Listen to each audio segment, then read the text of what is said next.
Geralt, the reforged Witcher. Once the monster who hunted monsters, now a ghost stitched back together by pain. Season 4 opens with him broken after Vilgefortz's ambush, drifting between fever and memory. The healer who saves him calls him a relic, but relics still cut deep. Liam Hemsworth's Geralt isn't Henry Cavill's Echo. He's quieter, heavier, all scars and silence. He bleeds slower, thinks longer, kills faster. Every scar on his body feels earned, every look a calculation between duty and exhaustion. The continent burns, Nilfgaard's banners choke the horizon, and Geralt does what he always does. He walks straight into the fire. He builds the Hanza, Milva the archer, Regis the healer, Jaskier the fool, and a few other broken souls. Together they move through war-torn valleys, hunting for Ciri. For Geralt, it's no longer destiny. It's debt. He owes her his life, his soul, his sword. Along the way, we see the wolf learning what he never had to, trust. Each companion mirrors what he's lost, Milva's rage, Regis's morality, Jaskier's hope. And slowly, the Witcher begins to sound almost human again. By the finale, Geralt faces Nilfgaard's assassins, cutting through them with a calm that borders on divine. He doesn't roar anymore, he just moves, efficient, lethal, inevitable. When he finally whispers Ciri's name into the smoke, it's not a plea, it's a promise. The White Wolf is reforged, and now he's hunting destiny on his own terms. Yennefer, the broken mage. Yennefer of Vengerberg, the chaos that learned control. When Season 4 begins, she stands in the ruins of Aretuza. The Brotherhood is gone, Tissaia is dead, and Yennefer, once queen of manipulation, has no one left to command. But power never dies. It only changes shape. She starts rebuilding the magical world, one outcast, one burned-out mage at a time. They call her reckless. They're right. She holds meetings in basements, casts forbidden wards, and burns half her strength, keeping her found family safe. Her quest for Geralt and Ciri becomes an obsession. Letters unanswered, visions clouded. Every spell feels heavier, every price higher. When the Northern Kings turn on mages again, Yennefer becomes what she once despised, a leader. She bargains with Dijkstra, threatens Philippa, even aligns with the Scoia'tael to protect the innocent. Politics, blood, chaos, all dancing under her control. But the show's best Yennefer moments are quiet. A night scene where she confesses to Tissaia's ghost that she still doesn't know how to love without destroying everything she touches. By the finale, she saves an entire fortress using forbidden fire magic, nearly killing herself. Her last look before collapsing isn't fear, it's peace. Yennefer began as the most selfish person on the continent. She ends Season 4 as its reluctant savior, a mother forged from loss, holding a world that keeps breaking. Ciri, the lost heir. Cirilla Fiona Ellen Rhiannon, Princess of Cintra, child of prophecy, now fugitive of fate. Season 4 begins with her new name, Falka. The girl who once ran from destiny now wears it like armor. She rides with the Rats, a gang of thieves, killers, and lost kids who treat violence like a language. Ciri is no longer the student, she's the storm. She drinks, fights, steals, kills. Every act feels like rebellion until it starts feeling like survival. Her elder blood boils, twisting reality around her. She dreams of fire and fields of bones. She can bend time, tear holes through space, but can't stop seeing the faces of everyone she's lost. Her arc turns when Leo Bonhart hunts the Rats. The arena fight is pure nightmare, dust, blades, and blood. Bonhart breaks her ribs, her spirit, nearly her will. But Ciri adapts. She stops fighting like a witcher and starts fighting as one. When she kills him, it's not triumph, it's transformation. Falka dies in that arena, and Ciri is reborn, silent, resolved, terrifying. By the finale, she stands on a ridge overlooking Nilfgaard's army, cloak torn, sword black with soot. She's no longer the girl everyone chased, she's the woman they'll fear. Ciri's gift was always prophecy. Now it's choice, and she chooses to live. Jaskier, the heart of the Hanza. He begins Season 4 wandering through refugee camps, guitar cracked, songs turned elegies. But when Geralt calls, he answers, no questions, no jokes. In the Hanza, he's more than comic relief. He's the glue, the diplomat, the spy, the friend who reminds monsters they were human once. He carries messages for Yennefer, smuggles potions, even draws his sword when words fail. The best Jaskier moment this season? the ambush at the river.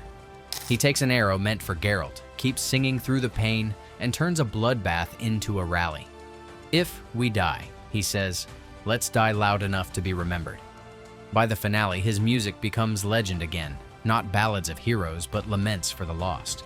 Jaskier began as a fool chasing fame. He ends as the witness who remembers what courage costs. Regis, the gentle vampire, played by Lawrence Fishburne. He's introduced as a field surgeon patching up soldiers. Calm voice, gentle hands. Then comes the reveal. He's a higher vampire who stopped drinking blood centuries ago. Regis joins Geralt's Hanza quietly, always on the edges. He's philosopher and medic in one, the creature lecturing the Witcher about morality. Their fireside talks are the soul of Season 4, two killers wondering if redemption's still possible. But when the Hanza is cornered by Nilfgaard's assassins, Regis unleashes his true form, wings, fangs, eyes like molten glass. He slaughters the attackers, saves his friends, and collapses in shame. Geralt tells him, "Monsters don't regret." Regis replies, "That's why I stopped being one." He's the season's quiet miracle, a monster who proves mercy can be stronger than hunger. Milva, the wild archer, part legend, part temper tantrum with a bow. She rescues Geralt early in the season, drags him through the forest, and insults him the entire way. What starts as annoyance becomes friendship, built on mutual stubbornness. A former Scoia'tael rebel, she's fierce, loyal, and allergic to authority. She teaches the Hanza to survive off the land, tracks Nilfgaard patrols, and becomes Geralt's second blade. Her defining moment? The siege of Hohenhall. Surrounded, wounded, she keeps firing arrows until the quiver's empty. Her final shot splits a Nilfgaard banner clean in two. Milva's death isn't heroic, it's inevitable. But in Geralt's silence afterward, you hear everything she meant. Leo Bonhart, the beast in human skin. The hunter who makes monsters look merciful. He's no mage, no mutant, just cruelty wrapped in armor. A bounty hunter who collects Witcher medallions as trophies. His prize this season is Ciri. Bonhart's first appearance is unforgettable, stepping over the corpses of the rats, smiling like he's done something divine. He hunts Ciri not for money but pleasure, a predator chasing another predator. The arena sequence cements him as the Witcher's most disturbing human villain. He forces Ciri to fight for her life, mocking every move. When she kills him, she doesn't cheer. She vomits. That's how real trauma feels. Bonhart dies human, which somehow makes it worse. Francesca, the Elven Queen. Francesca Findabair, beautiful, ruthless, tired of compromise. Her dream of elven peace burned with her child. Now she wages holy war. Season 4 shows her commanding an army that's half faith, half fanaticism. She allies with Nilfgaard when it suits her, betrays them when it doesn't. Her speeches turn from hope to hate. By mid-season, she's executing human prisoners to send a message. Mercy is over. But when she learns the truth, that Ciri's elder blood could have saved her people, she breaks.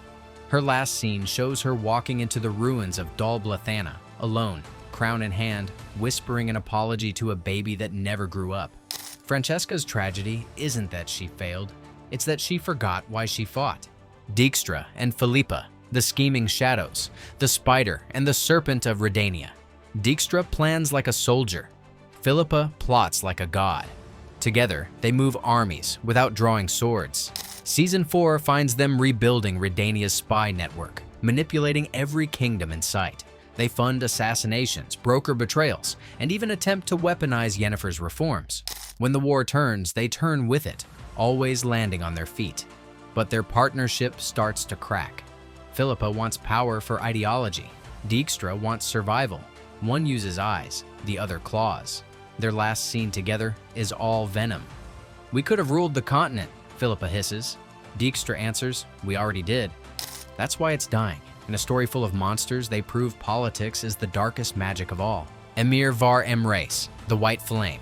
Emhyr, Emperor of Nilfgaard, the White Flame who dances on his enemies' graves. He's Ciri's father, though fatherhood for him is just another form of control.